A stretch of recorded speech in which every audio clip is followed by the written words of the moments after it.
Saudi আরবের জ্বালানি স্থাপনায় সাম্প্রতিক হামলার ঘটনায় নিহত এক কর্মীর মৃত্যুতে গভীর শোক প্রকাশ করেছে দেশটি। জার্রাহ আল খালিদি নামের ওই কর্মী পূর্বাঞ্চলীয় প্রদেশে নিজের দায়িত্ব পালনরত অবস্থায় প্রাণ হারান। গুরুত্বপূর্ণ ওই স্থাপনায় চালানো হামলায় আরও ৭ জন সৌদি নাগরিক আহত হয়েছেন।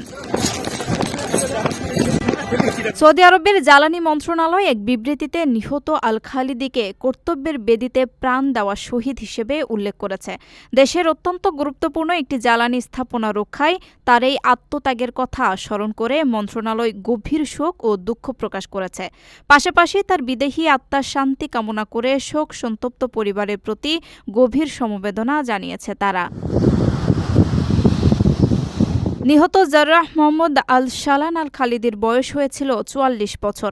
তিনি কাতিফ প্রদেশের আনাক শহরের বাসিন্দা। দাম্মামের আল ফুরকান মসজিদে তার জানাজা অনুষ্ঠিত হয়, যেখানে আত্মীয় স্বজন সহ স্থানীয় কমিউনিটির বহু মানুষ অংশ নেন।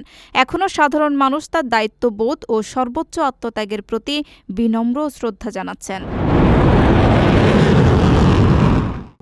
প্রবাসীদের জন্য নির্মাণ হচ্ছে দেশের প্রথম স্মার্ট সিটি, যেখানে থাকছে স্কুল, মসজিদ, হাসপাতাল, সুইমিং পুল, হেলিপ্যাড, পাঠাগার, জিম, সুপারমার্কেট, শিশু পার্ক সহ সকল নাগরিক সুবিধা। মাত্র ৩০ লাখ টাকা বিনিয়োগে মিলছে আকর্ষণীয় ফ্ল্যাট। প্লাটিনাম ইনভেস্টরদের জন্য ঢাকা বিমানবন্দরে ভিআইপি প্রোটোকল সুবিধা।